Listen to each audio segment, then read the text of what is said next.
8-11 है वायुमंडल में जल। कल इसका एक भाग पढ़ा दिए, अब उसका अगला हिस्सा पढ़ते हैं, ठीक है। तो अंतिम में जहाँ क्लास हम लोग ख़त्म किए थे वहाँ था संघनन और एक शब्द था ऊर्ध्वपातन। इसमें इनका ख़त्म हो गया क्या जी? ठीक है, संघनन है और ऊर्ध्वपातन है, सब वही है।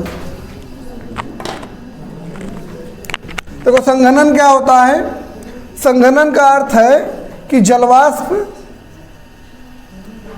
की सापेक्षिक आर्द्रता 100% हो जाए, ठीक है, और वह ठंडी होकर जलवाष्प जल की बूंद बन जाए। यानी कि यह देखो द्रव अवस्था में है कि नहीं, ठीक है।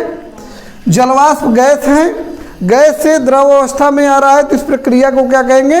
संघनन। ऊर्ध्वपातन क्या होता है?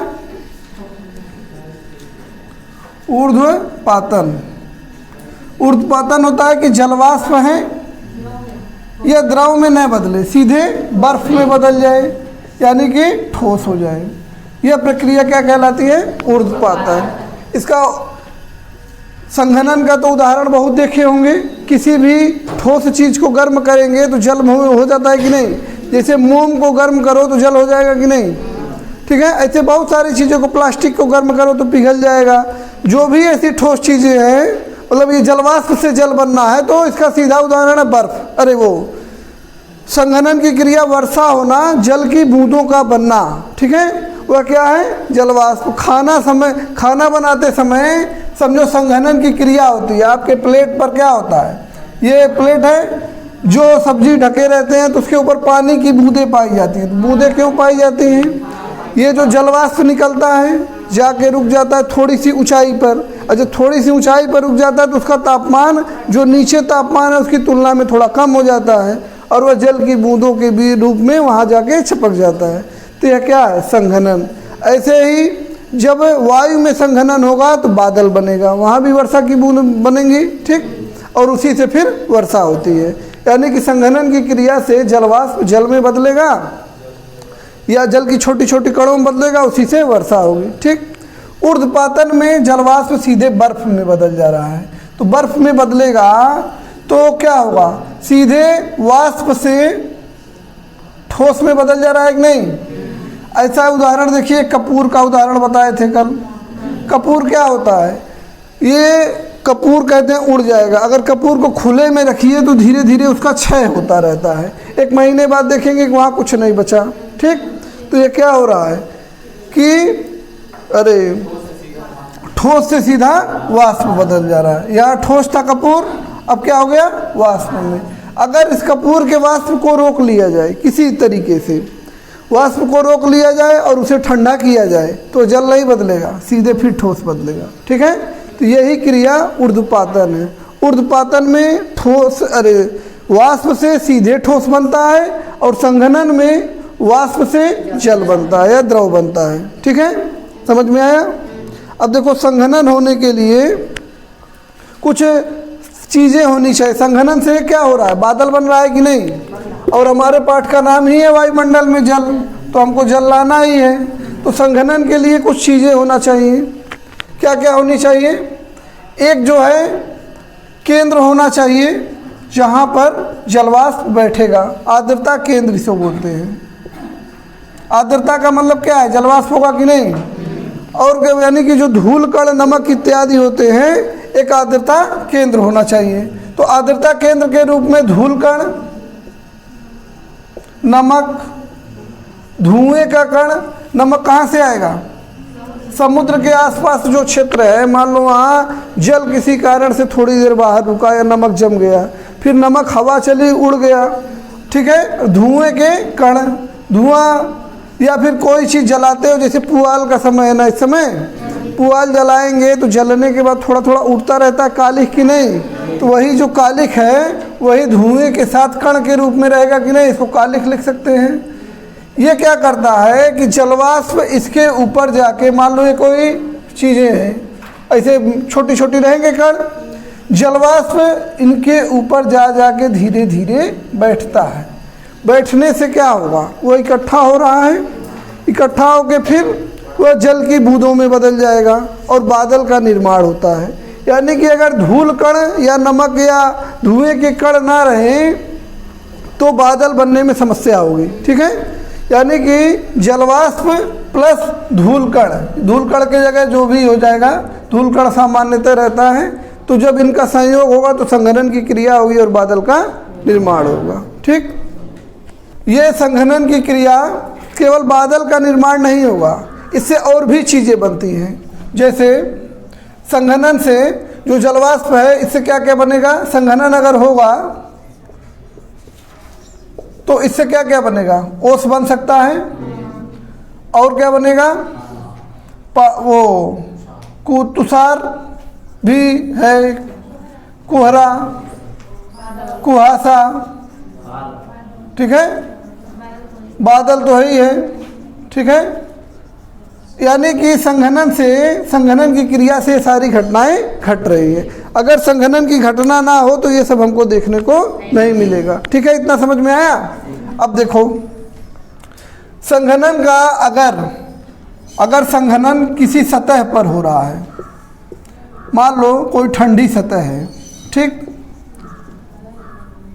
और इस पर जाके जलवाष्प, अगर उसमें मान लो ये कोई सतह है, यहाँ पे धूल कण इत्यादि पड़े रहेंगे कि नहीं, किसी भी सतह पर थोड़ा थोड़ा तो धूल रहेगा ही ना, धूल उड़ते रहते हैं और कहीं न कहीं बैठते भी हैं, तो पेड़ पे, पत्तों पर, घास पर छोटे छोटे धूल के कण होते हैं। ठीक है, या वैसे भी जब जलवाष्प उनके संपर्क में आएगा तो रात के समय में जब तापमान गिर जाएगा, तापमान क्या होगा, संघनन होने के लिए क्या चाहिए, जलवाष्प। देखो, सापेक्षिक संघनन होने के लिए हमको चाहिए, कल पढ़ाए थे सापेक्ष आर्द्रता, सापेक्ष आर्द्रता कितना % होना चाहिए, 100%। और 100% कैसे होगा, या तो जलवाष्प की मात्रा बढ़ा दी जाए, जलवाष्प की मात्रा बढ़ा दी जाए, या तो तापमान घटा दिया जाए।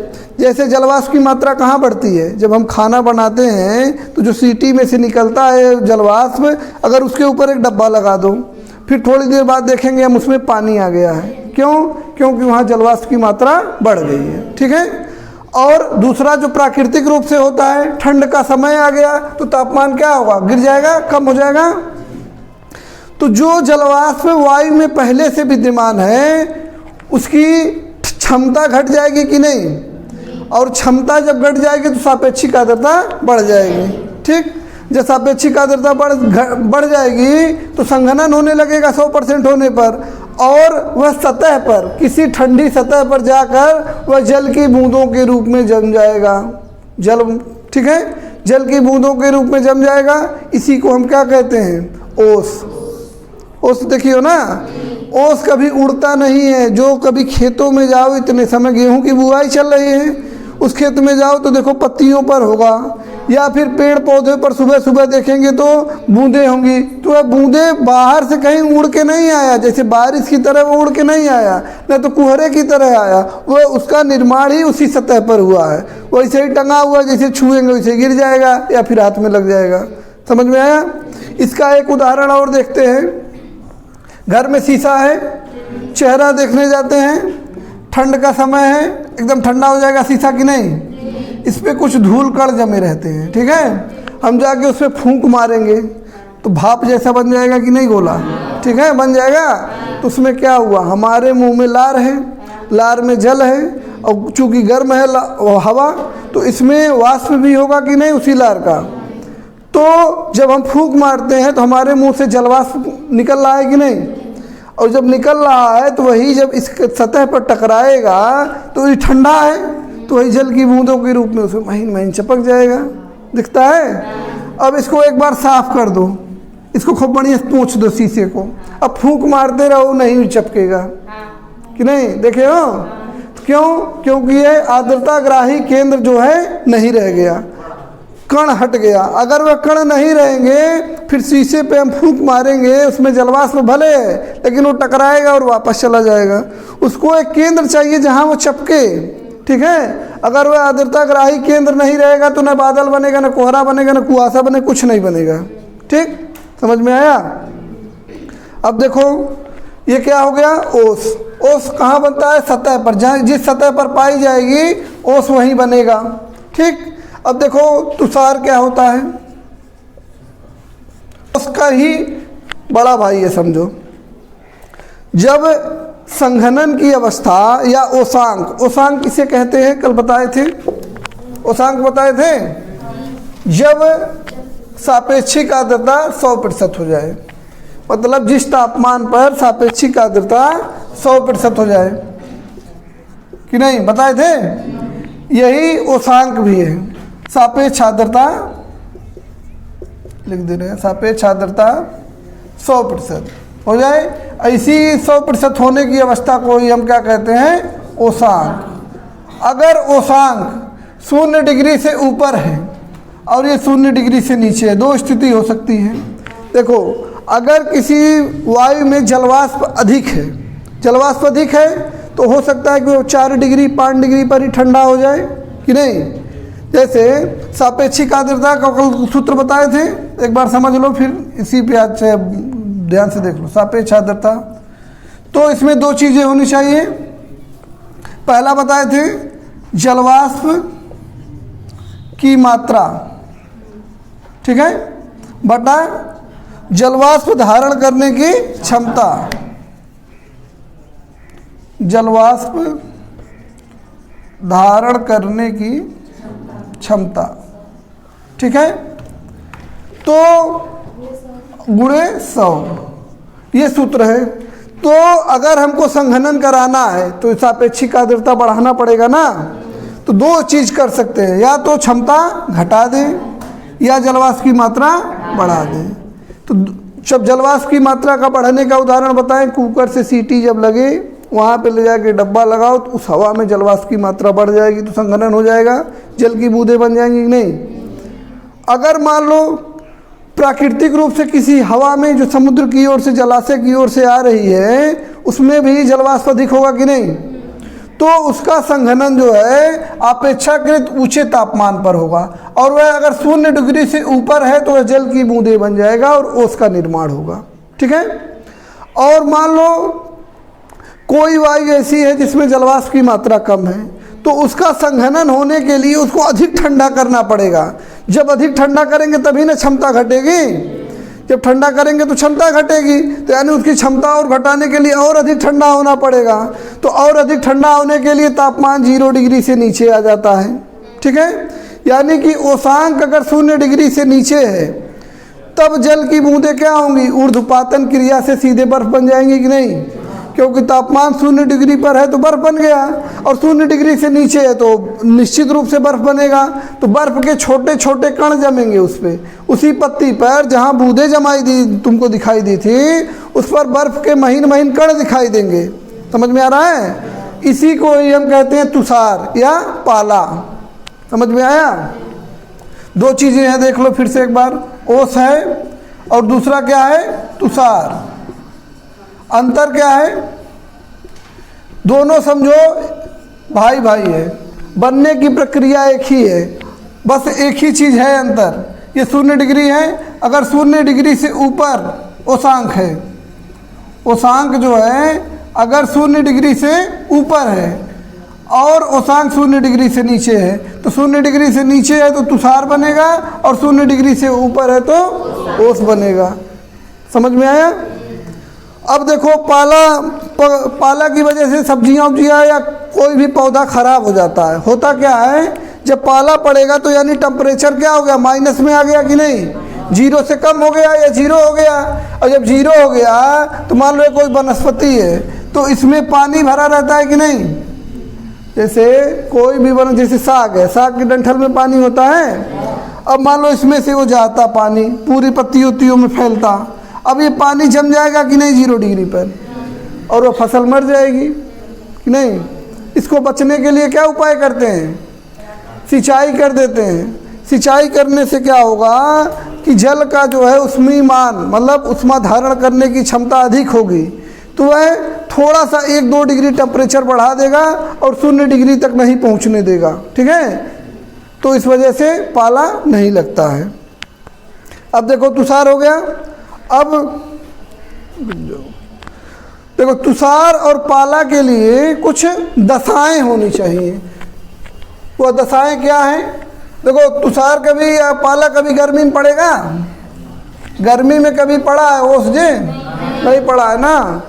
देखो क्यों पड़ता है, तो इसके लिए पहले चाहिए क्या, लंबी रात होनी चाहिए, लंबी व शीतल रात, मतलब शीतल रात होनी चाहिए, ठीक है। मतलब लंबा और शीतल समय होना चाहिए, अब रात हो चाहे दिन हो, तो हम रात लिख देते हैं मान लो अपने यहाँ दशा के हिसाब से। शांत वायु होना चाहिए, ठीक।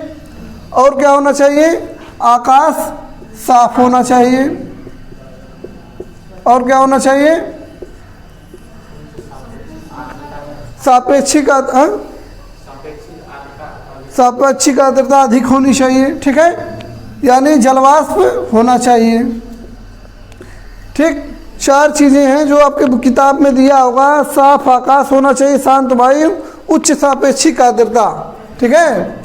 यही जलवाष्प का मतलब उच्च सापेक्षिक आर्द्रता, ठीक। उच्च सापेक्षिक आर्द्रता है, आकाश साफ है, शांत वायु है, और क्या है, लंबी रात है, ठीक है।